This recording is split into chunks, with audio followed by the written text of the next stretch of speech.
দ্বিতীয় পর্ব ঢেঁকি শাকের আজকে দেখাচ্ছি কি করে ঢেঁকি শাকটাকে পরিষ্কার করতে হবে আর কি করে খেতে হয়।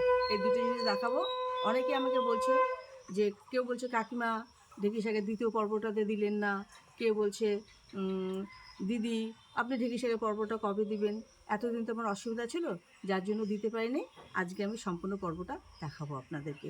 ঢেঁকি শাক বাছা হয়ে গেল, এবার আমি ধুতে যাব। হ্যাঁ, এইভাবে পরিষ্কার করে বেছে নিয়ে সুন্দর করে এবার ধুয়ে পরেরটা দেখাচ্ছি আমি। আমার এখানে তো শেষ হয়ে গেল এই যে ঢেঁকি শাক বাছা।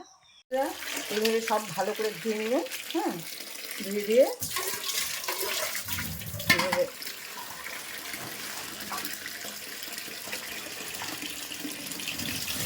এই যে বন্ধুরা আমি বলেছিলাম যে এতটুকু ঢেঁকি শাক এখানে দুজনের হবে। হ্যাঁ, তো আপনারা যদি বাড়ির সবাই 4জন 5জন খেতে চান তাহলে আরেকটু বেশি নেবেন ঢেঁকি শাক।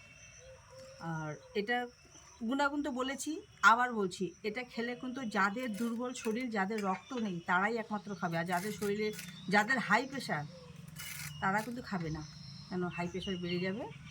আর এটা খাওয়ার নিয়ম হলো যাদের শরীরে রক্ত নাই, তারপরে মাথা ঘুরছে, জিভ কাঁপছে, তারাই খাবে। আর যদি মনে করে যে হাই প্রেশারের লোকদের খেতে ইচ্ছা করে তাহলে হঠাৎ মাসে একদিন খেলো। আর এই শাকটা একমাত্র শুধু বর্ষাকালেই পাওয়া যায়, এটা কিন্তু শীতকালে পাওয়া যায় না। এই বর্ষাকালে 4-5টা মাস খাবেন, তাতে যাদের শরীরে রক্ত হচ্ছে না, ডাক্তারের ওষুধও কাজ দিচ্ছে না, তাদের জন্যই উপকারী এটা। আমি তো এটা খেয়েই অনেক সুস্থ ছিলাম, মানে একদমই রোগা ছিলাম, রক্ত ছিল না শরীরের মধ্যে।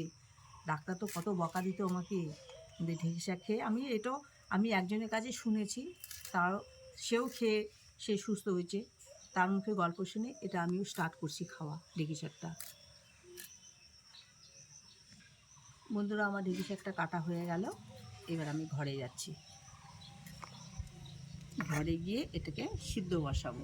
ঢেঁকি শাকটাকে আমি এই বাটিতে নিচ্ছি, বাটিতে নিয়ে এবার এর মধ্যে জল দিয়ে দিলাম।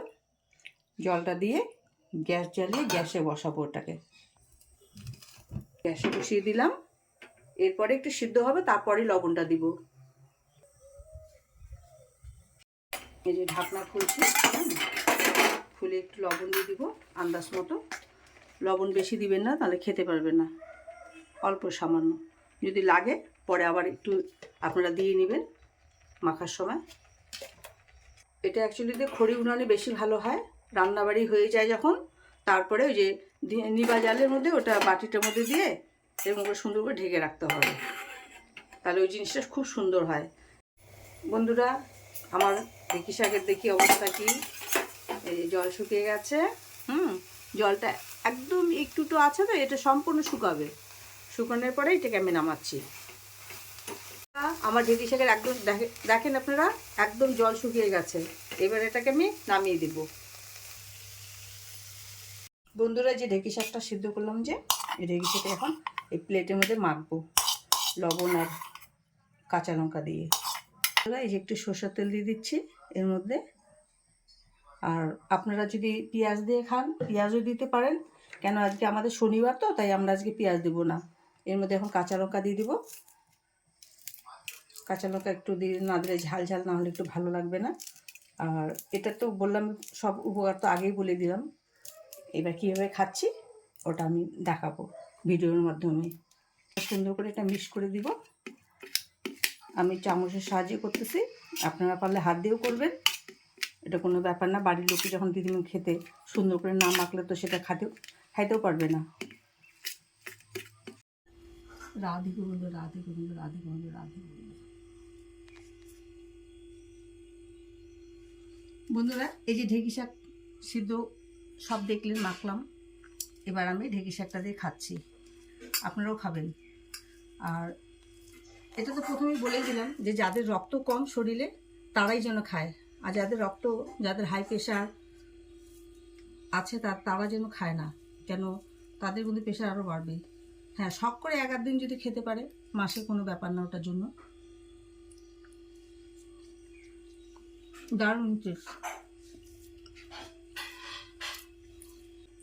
বন্ধুরা লাইক কমেন্টস সাবস্ক্রাইব করবেন, করে আমার পাশে থাকবেন। কেমন বন্ধুরা? ধন্যবাদ আপনাদেরকে জানালাম সবাইকে আমি।